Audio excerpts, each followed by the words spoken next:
नमस्कार दोस्तों, तो आज हम बात करने वाले हैं झांसी की रानी लक्ष्मीबाई के बारे में। तो चलिए शुरू करते हैं। देश के पहले स्वतंत्रता संग्राम में महत्वपूर्ण भूमिका निभाने वाली रानी लक्ष्मीबाई के अप्रतिम शौर्य से चकित अंग्रेजों ने भी उनकी प्रशंसा की थी और वह अपनी वीरता के किस्सों को लेकर किंवदंती बन चुकी हैं। रानी लक्ष्मीबाई का जन्म 19 नवंबर 1828 को काशी के 80 घाट वाराणसी में हुआ था।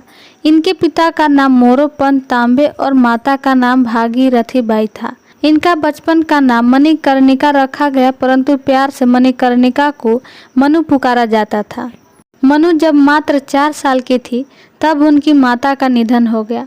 पत्नी के निधन के बाद मोरोपंत मनु को लेकर झांसी चले गए। रानी लक्ष्मीबाई का बचपन उनके नाना के घर में बीता, जहां वह छबीली कहकर पुकारी जाती थी। जब उनकी उम्र 12 साल की थी तभी उनकी शादी झांसी के राजा गंगाधर राव के साथ कर दी गई।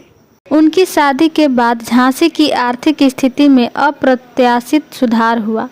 इसके बाद मनु का नाम लक्ष्मीबाई रखा गया। अश्वारोहण और शस्त्र संधान में निपुण महारानी लक्ष्मीबाई ने झांसी किले के अंदर ही महिला सेना खड़ी कर ली थी, जिसका संचालन वह स्वयं मर्दानी पोशाक पहनकर करती थी। उनके पति राजा गंगाधर राव यह सब देखकर प्रसन्न रहते। कुछ समय बाद रानी लक्ष्मीबाई ने एक पुत्र को जन्म दिया, पर कुछ ही महीने बाद बालक की मृत्यु हो गई। पुत्र वियोग से आघात से दुखी राजा ने 21 नवंबर 1853 को प्राण त्याग दिए। झांसी शोक में डूब गई। अंग्रेजों ने अपनी कुटिल नीति के चलते झांसी पर चढ़ाई कर दी। रानी ने तोपों से युद्ध करने की रणनीति बनाते हुए कड़क बिजली, घन गर्जन, भवानी शंकर आदि तोपों को किले पर अपने विश्वास पात्र तोपची के नेतृत्व में लगा दिया। 14 मार्च 1857 से 8 दिन तक तोपें किले से आग उगलती रही। अंग्रेज सेनापति हीरोज रानी लक्ष्मीबाई की किलेबंदी देखकर दंग रह गया। रानी रणचंडी का साक्षात रूप रखे पीठ पर दत्तक पुत्र दामोदर राव को बांधे भयंकर युद्ध करती रही। झांसी की मुट्ठी भर सेना ने रानी को सलाह दी कि वह कालपी की ओर चली जाए। झलकारी बाई और मुंदर सखियों ने भी रणभूमि में अपना खूब कौशल दिखाया। अपने विश्वसनीय 4-5 घुड़सवारों को लेकर रानी कालपी की ओर बढ़ी। अंग्रेज सैनिक रानी का पीछा करते रहे और कैप्टन वाकर ने उनका पीछा किया और उन्हें घायल कर दिया। 22 मई 1857 को क्रांतिकारियों को कालपी छोड़कर ग्वालियर जाना पड़ा। 17 जून को फिर युद्ध हुआ।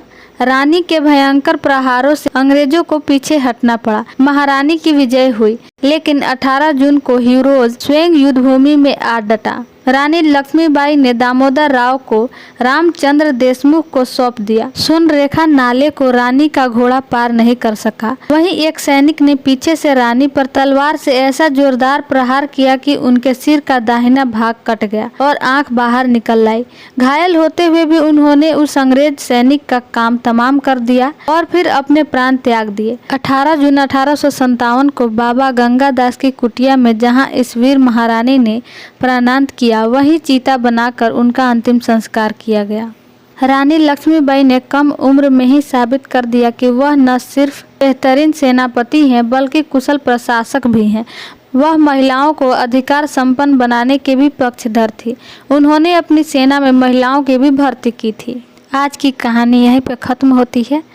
आई होप आप लोगों को ये वीडियो अच्छा लगा होगा। अगर अच्छा लगा तो हमारे चैनल को सब्सक्राइब जरूर कर लें, ताकि आने वाले नए वीडियो की नोटिफिकेशन आप तक पहुंच सके। जय हिंद, जय भारत।